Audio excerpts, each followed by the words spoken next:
मैं डॉक्टर शिवाकांत पाठक आपके सम्मुख बरमूडा त्रिकोण का रहस्य पार्ट 3 लेकर उपस्थित हूँ। जैसा कि आप जानते हैं कि बरमूडा त्रिकोण फ्लोरिडा, बरमूडा और पुर्टो रिको के बीच का एक ट्रायंगुलर एरिया है, जिसके बीच यह अफवाह है कि फिजिक्स का नियम में गुरुत्वाकर्षण का नियम, चुंबक का नियम वहां लागू नहीं होता है। जो भी समुद्री जहाज या वायुयान या कोई मानव उस एरिया में प्रवेश करता है तो समुद्र के अंदर समा जाता है। कई घटनाओं को लेकर चर्चा हुई है। जो घटनाएं जिनकी चर्चा बहुत ज्यादा हुई, पार्ट 3 में उन्हीं घटनाओं को लेके आपके सम्मुख में हूं, जिसमें फ्लाइट 19 की घटना जो बरमूडा त्रिकोण के क्षेत्र में घटित हुई, वह सबसे ज्यादा लोकप्रिय होने में, पॉपुलर होने में एक घटना है। ये जो फ्लाइट 19 थी, ये टीवीएम एवेंजर बम्बरशिप विमान था और ये ट्रेनिंग विमान था जो 5 दिसंबर 1945 को अटलांटिक महासागर के ऊपर से गुजरते हुए गायब हो गई थी। ऐसा कहा गया कि असामान्य घटना और विषम कंपास रीडिंग का सामना इस वायुयान को करना पड़ा। जब इसकी जांच की गई, ये जो पहले जांच से पहले एक बात बता दीजिए कि ये उड़ान जो है एक पायलट द्वारा, अनुभवी pilot lieutenant Charles Carroll Taylor की देखरेख में हुई थी। जब ये घटना घटी तो अमेरिका की नौसेना को जांच के लिए कहा गया और जांच में जो रिपोर्ट आई तो जो टेलर की मां थी, उन्होंने कहा कि अगर कैरोल टेलर के ऊपर कोई जांच आएगी कि इनके ट्रेनिंग में कोई दिक्कत थी तो इनकी प्रतिष्ठा को धक्का लगेगा। तो उन्होंने जांच में ये लिखवा दिया था कि असामान्य घटनाओं के कारण वहां हुआ, जिसके विषय में चर्चा की जाती है कि ग्रेविटेशन का लॉ और मैग्नेटिक का लॉ या सामान्य विज्ञान के नियम, भौतिक विज्ञान के नियम वहां लागू नहीं होते हैं। और जबकि रियल में वह ट्रेन जहां बरमूडा त्रिकोण से 50 किलोमीटर पूर्व की ओर था और इसलिए अच्छा, द्वितीय विश्व युद्ध के दरमियान भी कई घटनाएं घटी, इसके साथ मैं उल्लेख करना चाहता हूँ। तो जिन देशों के विमान उस एरिया में हुए तो अपने देश के नागरिकों को यह बताया गया वहां के देश के द्वारा कि बरमूडा त्रिकोण में ऑटोमेटिकली चूंकि घटनाएं होती रहती, इसलिए वहां हो गई, जिससे जनता का विश्वास हमारे ऊपर बना रहे। ये एक तरह की घटना थी। दूसरी घटना का उल्लेख मैं करना चाहूंगा जो 1972 में मेरी सेलेस्टी नाम का एक जहाज था, समुद्री जहाज, जो गायब हो गया था। उसके पहले भी 13 सितंबर 1864 को भी एक उसी नाम का जहाज भ्रमित हो गया था, जिसको लेके कोई घटनाएं आई थी, जिसपे किताबें और कहानियां और मूवीज बने हुए थे। तो चूंकि इसका नाम भी मेरे सेलेस्टी था और वो गायब हो गया था, कहीं छूट गया था, या कभी उस जमाने में समुद्री डकैतियां भी बहुत हुआ करती थी, तो समुद्री डकैत भी इस तरह की अफवाह फैलाते थे, जो आएगा उनका ये हो जाएगा, और जिससे देश की, दूसरे देश की, जो देश के राजा है, जो प्रशासन है, वो मेरी तरफ खोज में किसी को न लगाए, और जो भी उस दिशा में ढूंढे भटके आए उसका सारा सामान में लूट लिया। यह भी एक तरह की घटना है, होती रहती थी। समुद्री जहाज वहां था, कुछ लोग क्या करते थे, समुद्री जो डकैत हुआ करते थे, वो एक घोड़े पे लालटेन को बांध देते थे और घोड़ा तो चलता था दूर से, तो जब समुद्री जहाज पे स्थित आदमी को घोड़ा तो नजर आता नहीं था, लेकिन प्रकाश चलता हुआ नजर आते थे जिससे वो डर जाया करते थे। और बरमूडा त्रिकोण को लेकर इस तरह का उन लोगों ने भ्रांतियां रची।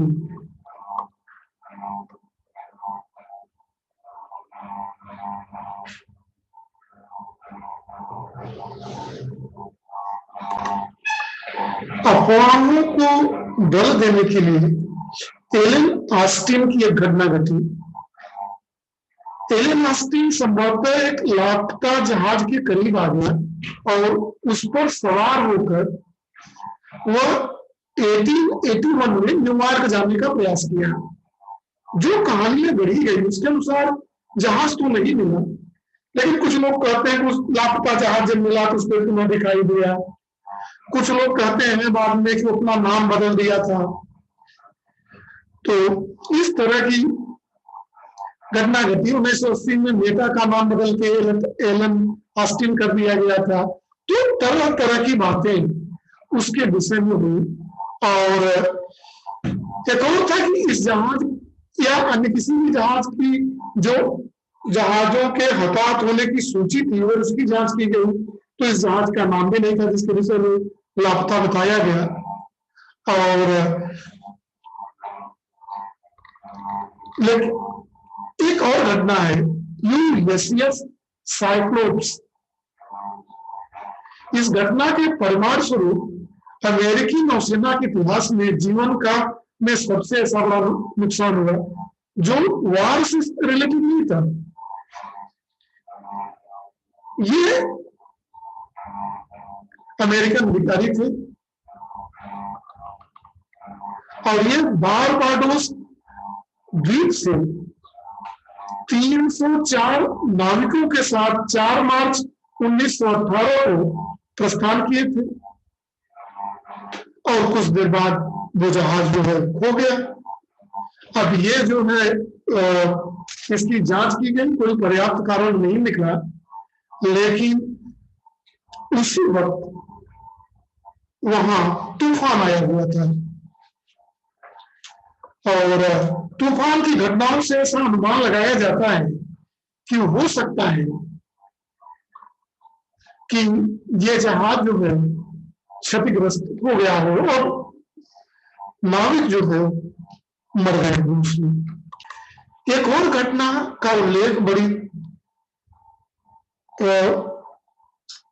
तेजी से मिलता है जिसमें अमेरिका के जो पूर्व उपराष्ट्रपति थे हारून बर्न, उनकी बेटी थी थियोडोसिया बर्न एलिसन। और ये जो थी ये 30 दिसंबर 1812 को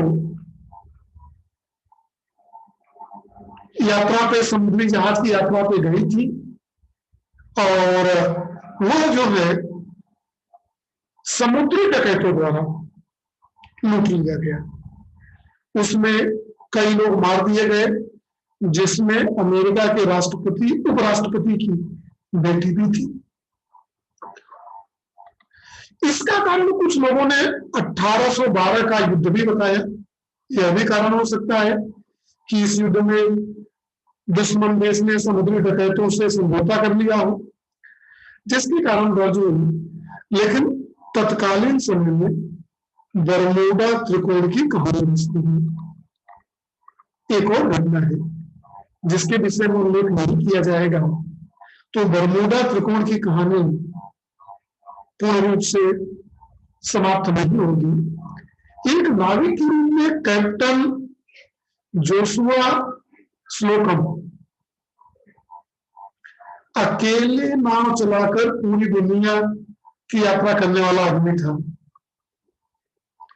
और 1909 में अपनी नाव जिसका नाम स्प्रे था वो कैरेबियन से वेनेजुएला जाने के लिए एक मार्ग पर निकल पड़ा और गायब हो गया। कहाँ गायब हो गया कोई सबूत नहीं है। लोगों ने अनुमान लगाया शायद वो त्रिभुज में हो, किसी ने कहा स्टीमर कुचल दिया हो, या किसी समुद्र में बड़ी मछलियां व्हेल होती है उसके कारण मार दिया गया हो। तो इनके कारण के कारण 1924 में उसे कानूनी तौर पर मृत घोषित भी कर दिया गया। एक रहस्य आदमी बना हुआ है कि उनकी मृत्यु कैसे हुई, लेकिन इसके बावजूद भी साइंस के, भौतिक विज्ञान के असामान्य गतिविधियों का कोई भी साक्ष्य बरमूडा त्रिकोण के क्षेत्र में नहीं प्राप्त हुआ। एक और घटना है कैरोल एडियरिंग, एक लाइट शिप थी केप लुकआउट, 29 जनवरी 1921 को देखा गया था। कुछ दिन बाद 31 जनवरी 1921 को, मतलब 3 दिन बाद, यह एक डायमंड सोर्स पे जमीन में धंसा हुआ पाया गया। ऐसी अफवाहें थी कि बरमूडा त्रिकोण में यह घटना हुई। कुछ लोगों ने समुद्री डकैती का शिकार हो गया। संभवतः यह भी हो सकता है कि वो इलीगल कार्यों में लगा हुआ हो, किसी ऑपरेशन के तहत उसकी यह घटना हुई हो। लेकिन बस कुछ घंटों बाद एक अज्ञात स्टीमर इस हल्की पोत के पास से निकल के डियरिंग के मार्ग में गुजरा और इस हल्की पोत के सभी संकेतों को नजरअंदाज किया गया। ऐसा अनुमान लगाया जाता है हेवी या रहस्यमय जहाज हो सकता है और डियरिंग के नाविकों के गायब होने में संभवतः यह शामिल हो सकता है, लेकिन इन सब चीजों का कोई स्पष्ट प्रमाण आज तक मिला नहीं। अगली घटना है डगलस बीसी, एक वायुयान था। यह घटना 28 दिसंबर 1948 की है, जो सेंट जुआन पुएर्टो रिको से मियामी की ओर एक उड़ान के दौरान गायब हो गया। विमान में 32 लोगों का कोई निशान नहीं मिला। बहुत बड़ी घटना थी उस समय की। जांच की गई, निश्चित रूप से कोई घटना होगी तो जांच होगा। विमान के गायब होने के बारे में एक संभावित कारण मिला, लेकिन त्रिभुज की लेखकों द्वारा इस पर बेमुश्किल ध्यान दिया गया। जो इस तरह की घटनाएं लिखते थे उस समय, त्रिभुज का, बरमूडा त्रिभुज के क्षेत्र का इतिहास लिखते थे, उन्होंने इस जांच के निष्कर्षों पे कोई ध्यान नहीं दिया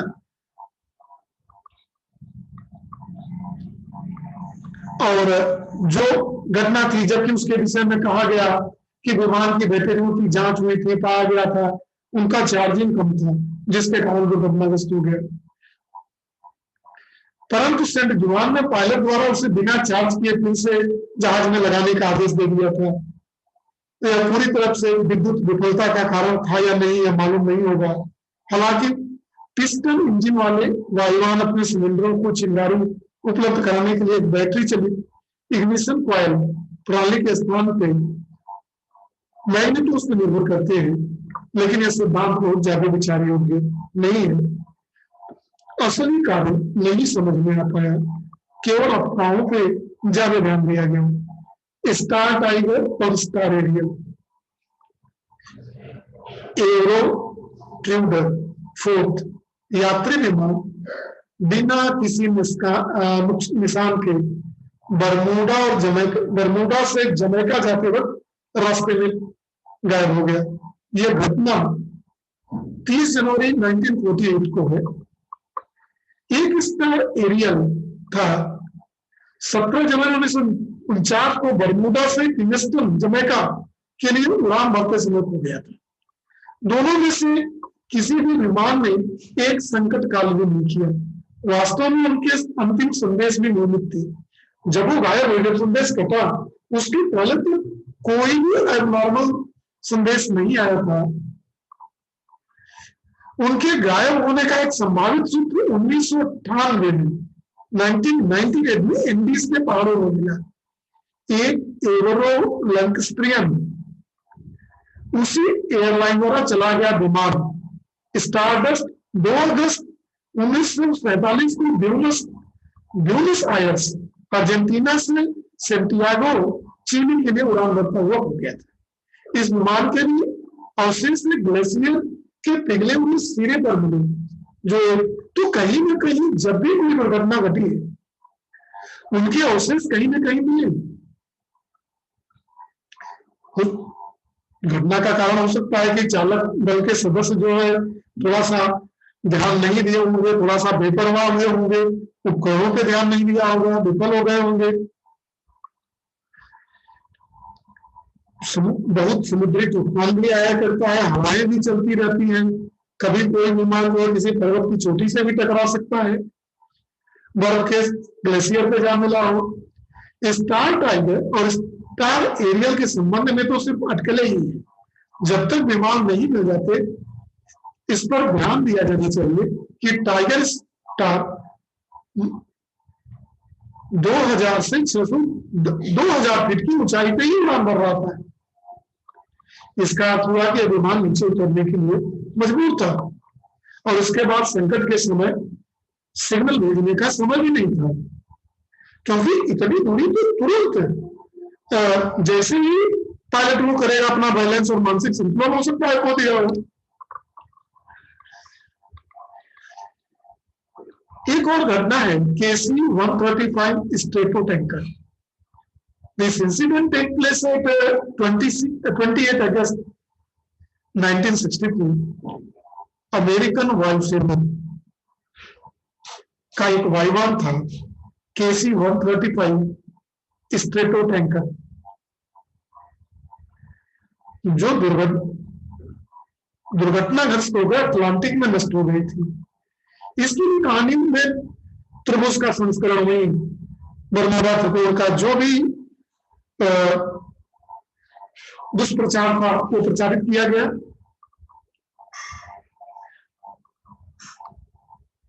और दोनों कहा गया एक ही जगह हुए थे, लेकिन दोनों अलग, बाद में पता चला कि दोनों दुर्घटना अलग अलग जगहों पे हुई।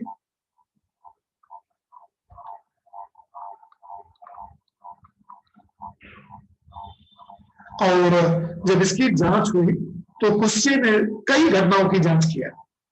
इस क्लस में हटाने का कुश्चे का बहुत योगदान है। तो उनको मिला था, खोजी और को उसके कुछ भाग मिले थे समुद्र के अंदर, जिसपे जो है सब फंगस और समुद्री जो है जो प्लांट्स होते हैं शैवाल टूट गए थे। यसिस मेरियम सल्फर फ्यूम, सल्फर तेल से सल्फर वाहक में परिवर्तित 39 सदस्यीय चालक दल वाले T2 टैंकर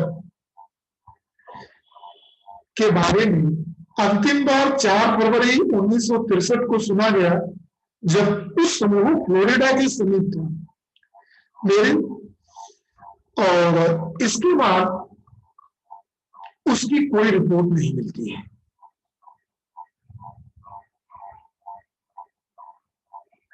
बाद में जब जांच परत हुई तो पता चला कि जहाज जो है खराब हो चुका था।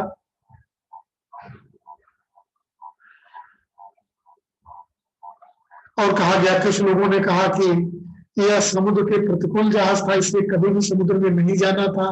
तो तरह तरह की कोई क्लियर कट राय नहीं बन पाई। इस घटना में राय फुकुनागा एक जापानी था जहाज। ये घटना 1921 में घटी। यह जो है संकट का संदेश देने के बाद डूब गया था। डेंजर जैसा खतरा है, जल्दी आओ, इस तरह की कतार है, जल्दी लाओ। कतार क्या है? इस पानी की धार वाटर प्रूफ के साथ संभावित व्यक्ति के रूप में लेखकों ने अटकलें लगाना प्रारंभ कर दिया। वास्तविकता में जहाज समुद्र के आसपास कभी था ही नहीं, त्रिभुज के आसपास कभी नहीं था।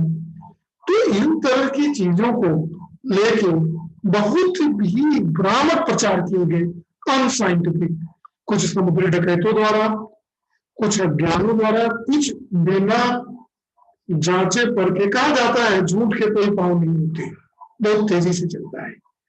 वही है बरमूडा त्रिकोण भी ठीक वैसा ही चित्र है जैसे कि दुनिया का अलग चित्र। जैसे फिजिक्स के लॉ हर जगह लागू होते हैं, बरमूडा त्रिकोण में भी लागू होता है। कोने मारा फोर्थ, ये कोने मारा फोर्थ एक नौका थी जो बरमूडा के दक्षिण में अटलांटिक में पाई गई थी। यह घटना 26 सितंबर 1955 की है। 3 आदमियों के बीच नाविक तो लापता हो गया था, जबकि जहाज समुद्र में बच गया था, नाविक मर गया था। लेकिन वो घटना समुद्री तूफान के कारण थी। लेकिन ये प्रचार किया गया कि बरमूडा त्रिकोण में फिजिक्स ऑफ सामान्य व्यवहार पैरानॉर्मल बिहेवियर शो करने के कारण law of physics, law of fundamental law of nature exist नहीं करता हूं। तो ये इन तरह की घटनाओं में जो ये घटनाएं घटी, ये सारी घटनाएं इस बात इशारा करती है कि जो भी घटनाएं थी न जांचे न परखे, अपने निहित उद्देश्यों की पूर्ति या बिना जानकारी के अभाव में गलत तरह से प्रचारित की गई और लंबे समय तक इसको रहस्य के रूप में जाना गया। लेकिन ऐसा कुछ भी नहीं है, वहां सारे फिजिक्स के लॉ उसी तरह से लागू होते हैं। आज के लेक्चर में बस इतना ही, फिर एक नए विषय के साथ फिर मिलेंगे। तब तक के लिए नमस्कार।